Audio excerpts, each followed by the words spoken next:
Welcome to the reading of the Times Reporter newspaper for Monday, August 3rd. My name is Pam, and let's begin with today's area death notices. Vivian M. Van Fossen Kurtzman of Wilmot passed away on July 30th. A private mass of Christian burial will be held at Holy Family Church, St. Teresa campus on Tuesday. Patricia S. McCullough Enslin, also known as Pisha, age 74, of New Philadelphia, died Wednesday, July 29th, in Community Hospice House at New Philadelphia following a recent illness. In keeping with her wishes, cremation will take place through the care of the Geib Funeral Center at Dover. Visitation will be held on Thursday, August 6th, from 5 to 7 p.m. in the Geib Funeral Center at Dover.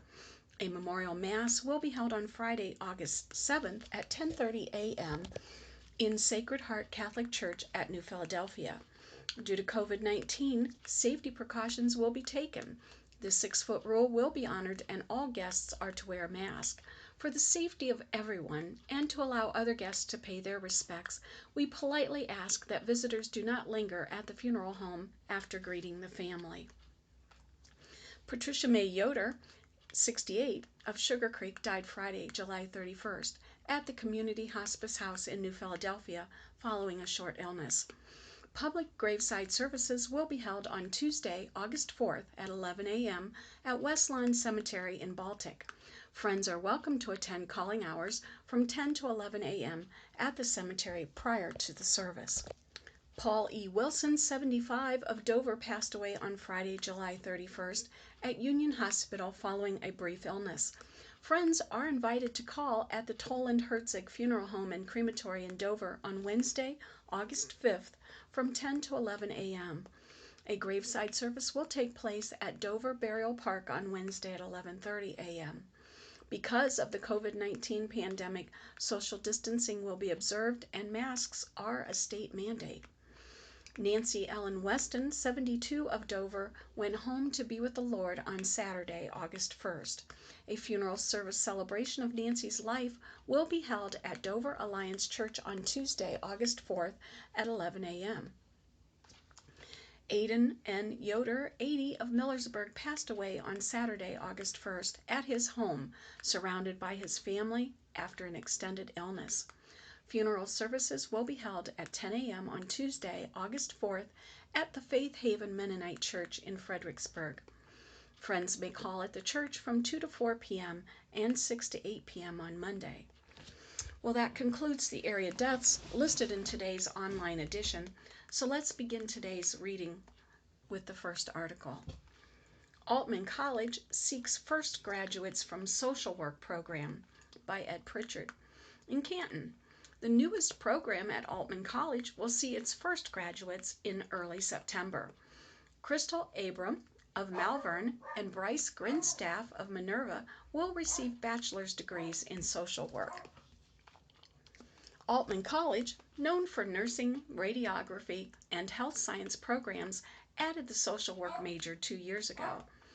Abraham and Grinstaff entered the school after completing an associate's degree in human and social services at Stark State College. They chose the program at Altman because it was rooted in healthcare training. Altman College started the program after area employers expressed a need for social workers with a background in healthcare. It's designed to give students a generalist approach while incorporating classes and experiences in the healthcare field. The Altman College curriculum helped Abraham and Grinstaff understand the resources available in the region, as well as how to connect patients with needed assistance. Student learned the inner workings of the healthcare network and how it ties to social work, Abraham said. Learning the medical side of social work provided a different perspective. As they complete lessons during the coming month, Abraham and Grinstaff are already placed in jobs with local agencies where they had been interns as part of their field study work. Abraham, 36, will work with younger patients as a member of the Youth Mobile Response Team at the Coleman Crisis Center. She will help children in the midst of crisis as well as their families. Grinstaff, 27, will work as a counselor with ComQuest Services. Personal experience brought Abraham and Grinstaff into the field. As a teenager, Abraham sought someone who could help and give support. I was looking for guidance so that maybe I would have taken a different path, she said. It also made her want to be the person who could help a child seeking advice. This is a great opportunity to help, she said. Grinstaff was training to become an emergency medical technician. As he trained and helped patients, he crossed paths with people who likely wouldn't be heading to the hospital if they had been helped sooner by a social worker. As an EMT, he was dealing with people when they were at their absolute worst, and he wanted to get into the community and help people before they needed emergency assistance. Every day, I'm encountering people who don't know there is a service available to help, Grinstaff said. Too many people are left believing they must face an issue on their own without any help, Abrams added. It's important people learn about available programs and connect with services. Getting them engaged is the first step, Grinstaff said, and the most challenging, Abraham added. Vi Leggett, vice president for the community engagement at Altman College, said the school wants to see the social work degree program grow. While Abraham and Grinstaff are the first graduates, more students are involved in the program. Students will have job opportunities in a variety of areas where they complete the program, Leggett said. The program prepares students for tests to become licensed social workers. Once they are licensed, Abraham and Grinstaff expect to pursue a master's degree in social work. In the next article, in the news, Senior Center offering curbside lunch pickup by Ray Booth. In Newcomerstown, the Newcomerstown Senior Center is maintaining its mission to providing low-cost meals and free transportation for senior citizens in the area. The Senior Center at 222 Bridge Street, Newcomerstown, is offering curbside lunch pickup Monday through Friday at a cost of $3 per meal. The food is prepared at the Tuscarawas County Senior Center in Dover and delivered to the Newcomerstown site. Reservations must be made by calling 740-498-4523, either the day before or by 9 a.m. of the day of the meal. Transportation services are also being made available for those in the Newcomerstown area. While the service is free, donations are accepted. The service includes transportation to medical appointments and will include such things as shopping trips. The center is normally open from 8 a.m. to 1:30 p.m. 5 days a week, but is closed during the COVID-19 pandemic. There is also a levy for the Newcomerstown Senior Center that will be on the November ballot. Officials said the levy provides funds for the transportation, in-home services, home repair, and nutrition help. For more information, call 740-498-4523. Learning options. Students at the Newcomerstown Exempt Village School District are being offered a choice between face-to-face instructions in the district's buildings or remote learning from home. Information about the choices has been provided to parents and guardians in the district. Information about the remote learning options include students and families will be provided Chromebooks. Remote students will have a daily class schedule and will be expected to log in with the instructor daily, which will count as attendance for the day. Students will be expected to follow all class requirements and deadlines. Students will be assigned letter grades for classwork completed online. Remote learning will provide content, as much as possible, equal to in-class content, which will include access to live classroom instruction when possible, and/or pre-recorded lessons, office hours for teachers to work with students, and digital assignments and use of other online resources. School officials noted that if students start with remote instruction and then return to face-to-face instructions, those students will not be permitted to return to remote learning. Unforeseen circumstances will be handled on a case-by-case basis. Class luncheon. The Newcomerstown High School Class of 1960 August luncheon will be held at noon on August 12th at the Coshocton Elks Lodge on Chestnut Street. The Class of 1960's 60th year reunion, originally set for September 18, 19, and 20, 2020, has been canceled. The next reunion will be September 17th through the 19th, 2021. Moving on. Tuscarawas County construction project to begin. Construction projects on State Routes 39, 258, and 800 will begin August 3rd in Tuscarawas County. Route 39 will be resurfaced from North Tuscarawas Avenue in Dover to 11th Street in New Philadelphia. The estimated date of completion is September 30th. Route 258 will be resurfaced from State Route 332 to Route 800. The estimated date of completion is October 15th. Route 800 will be resurfaced through the village of Denison from Elm Street to US Route 250. The estimated date of completion is October 15th. Traffic will be maintained via flaggers. For information, you can go to ohgo.com. Up next, Stuart looks ahead to the school year, Newcomers Town. Consider it an inside look at the coming school year through the eyes of a long-time educator. Angela Stewart, a former Newcomers Town elementary school teacher, now teaching in the Reynoldsburg City School District, is not just on the front lines as an educator, but also as a representative for the Ohio Educational Association and for the National Educational Association, representing the state at an international conference in 2019. Now, Stewart has been considering what the 2020-21 school year will look like because of the COVID-19 pandemic and an ever-changing scenario for students, parents, teachers, administrators, and staff. Stewart recently wrote what she called Pandemic Ponderings to put down in words what is going through her mind while adjusting to the new academic world. And in quotes, "I am a 27-year educator, a veteran in the field of teaching," Stewart wrote. "I cannot imagine doing anything else, and it has become part of my identity. It is my profession, but more importantly, it is my calling. My friends call me Sunshine because I'm always upbeat and smiling. I love my students and miss them during breaks, but especially throughout this prolonged absence. They are my motivation to keep going when times are tough, and the 2019-20 school year was especially difficult for me. They are my oxygen and my fuel that drives me to be a better teacher and person. Each year, my students become my own kids, my family. They are the best part about teaching, and my heart still aches because we did not properly get to say goodbye this year.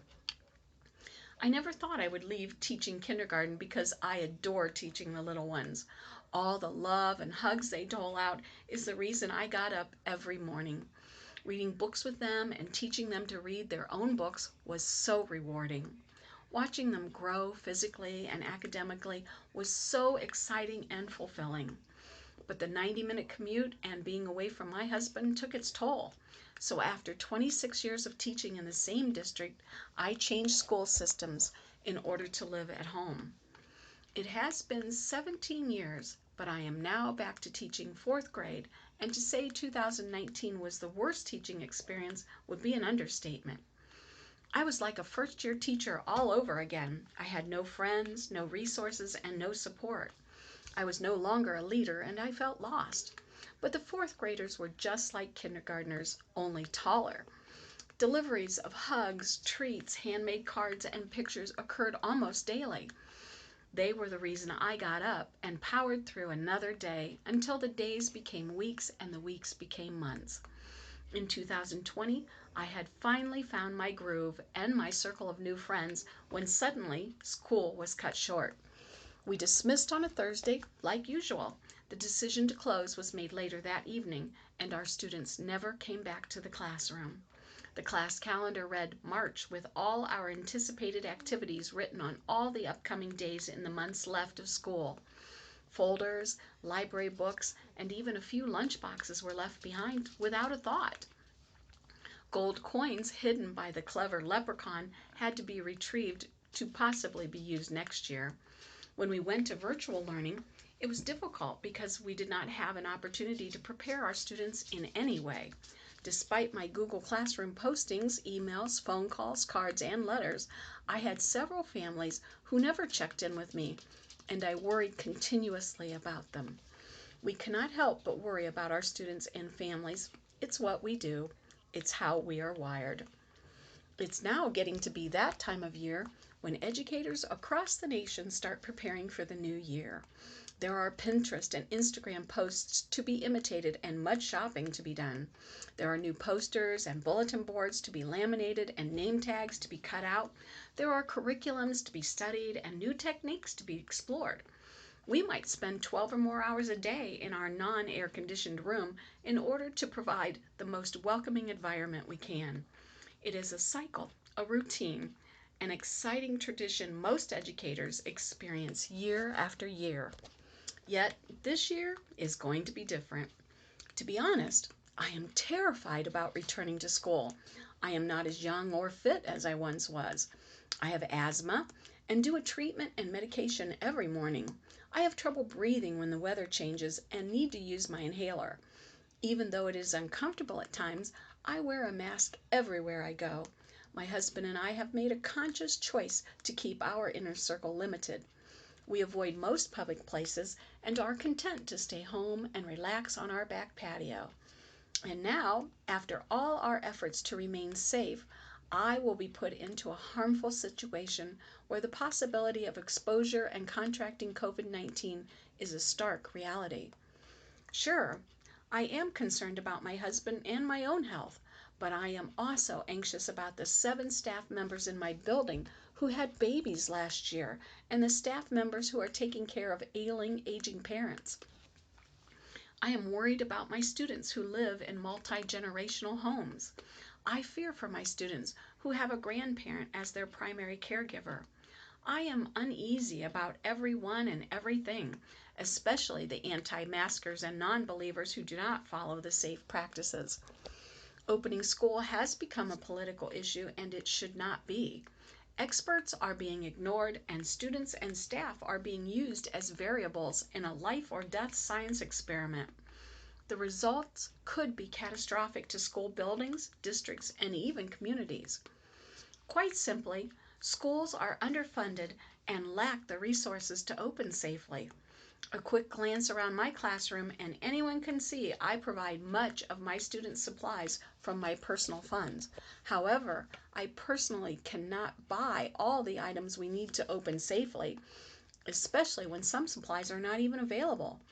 Our buildings do not have adequate heating and cooling and ventilation systems. Our classrooms are too small to adequately social distance even with reduced numbers. Our student population does not have equal and equitable technology and internet capabilities. Our nation lacks the number of tests needed to ensure no asymptomatic child or adult enters the school building. When staff starts getting sick, and they will, we do not have substitutes to replace them. Without a teacher, the harsh reality is students will be no better off, even virtually. Worse is the psychological damage inflicted on anyone who passes the virus to another person, child, or adult. That is one of my greatest fears. What if I am the reason one of my students, their families, or my peers contract the virus? My district has decided to open after Labor Day with a hybrid plan. Half my students will be in the classroom Monday and Tuesday for face-to-face instructions, and the other half will come to the classroom Thursdays and Fridays. Wednesday will be a virtual day for both groups at home. I will be in the classroom all 5 days of the week. My 4th graders will be expected to wear masks, so I am relieved that the language changed from encouraged to expected. I am worried about the physical contact though. It is exceedingly difficult to not let a student hug you. I fear that rejection would be more damaging than not being face to face. My plan is to prepare my 2 groups from day 1 to be ready to switch to a virtual model. Once the virus starts spreading in our building, and it will, we will be forced to teach virtually.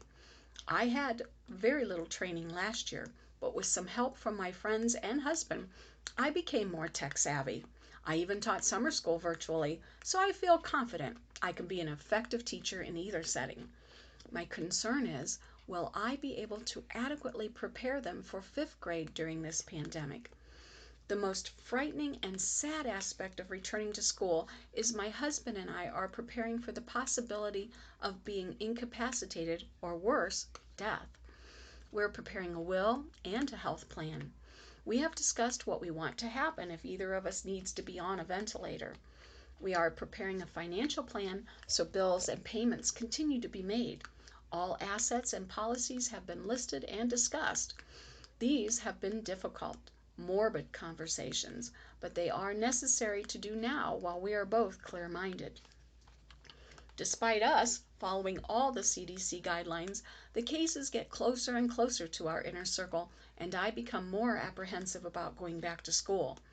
Sometimes I get so overwhelmed by the questions and issues this pandemic brings, I break down. Nevertheless, I know I need to be strong for my students and ease their anxieties. In the theater, the old saying is the show must go on, right?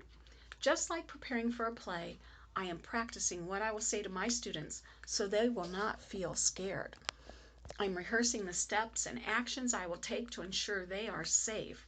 I am going into my classroom soon to prepare the set. I am organizing my costumes and props of masks and bottles of hand sanitizers. Hopefully, when opening day rolls around, the show will go on without a hitch and run indefinitely. That is my nightly prayer. But all the while in the back of my mind, I wonder, will this be the performance of a lifetime or the final curtain? This next article is titled, Denison to Sweep Streets. Denison will sweep the streets at 6 a.m. August 4th through the 5th. The downtown area and North End will be swept on August 4th. The main business area, including Grant Street, will be swept first to avoid any disruption with business. The South Side and Thornwood Park areas will be swept on August the 5th. It is asked that all residents remove their automobiles from the streets by 6 a.m. and keep them off the streets until their street has been swept. For information, you can call 740-922-4072. Moving on. Janaden Hutton man indicted on sex crime charges in Gallia County by staff reporter. Gallipolis, a Janaden Hutton man was one of 8 men indicted by the Gallia County grand jury as part of an effort to eliminate sexual predators from preying on young people in the southern Ohio County. Rodney L. Alt, 43, of Janaden Hutton, has been charged with 2 counts of compelling prostitution and 1 count of importuning. He was arrested during a recent operation by the Gallia County Sheriff's Office called Operation Predator. Over the past several months, I have guided and directed an investigative team as we have performed online investigations to determine if there is a threat to our youth through online platforms which provide for prostitution or other unlawful sexual acts against our children. Sheriff Matt Champlin said in a press release. I am pleased to report that Operation Predator has been successful in receiving indictments on 8 individuals who have agreed to meet and pay for sexual conduct with what the offender believes was a minor under the age of 16. Although I am pleased that these individuals were caught, it is also heartbreaking to know that there are individuals out there victimizing our children. How true. Up next, preliminary hearing set for New Philadelphia man accused of killing a dog by staff reporter.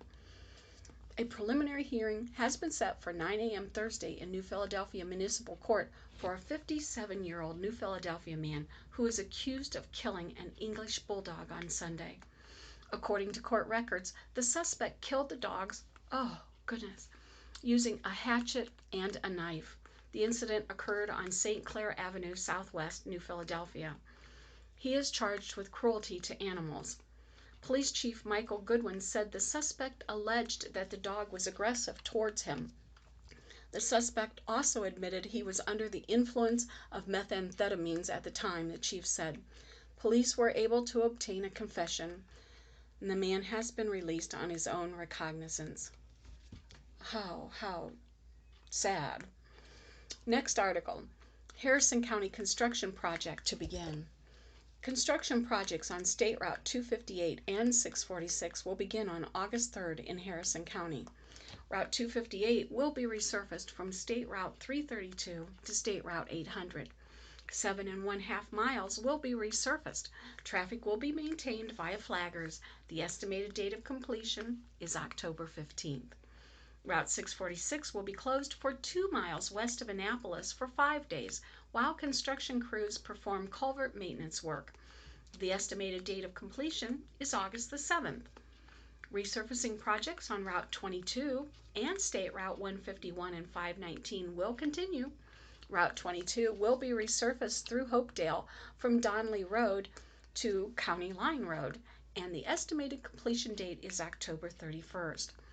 Route 151 will be resurfaced from Hopedale to New Alexandria, and the estimated date of completion is September 30th. Route 519 will be resurfaced from New Athens to State Route 250, and the estimated date of completion is September 30th. Traffic will be maintained via flaggers. For more information, go to ohgo.com. Well, friends, it is that time of the day again where this concludes the reading of the Times Reporter for Monday, August the 3rd. This is PM saying, please stay safe, be blessed, and make it a great day.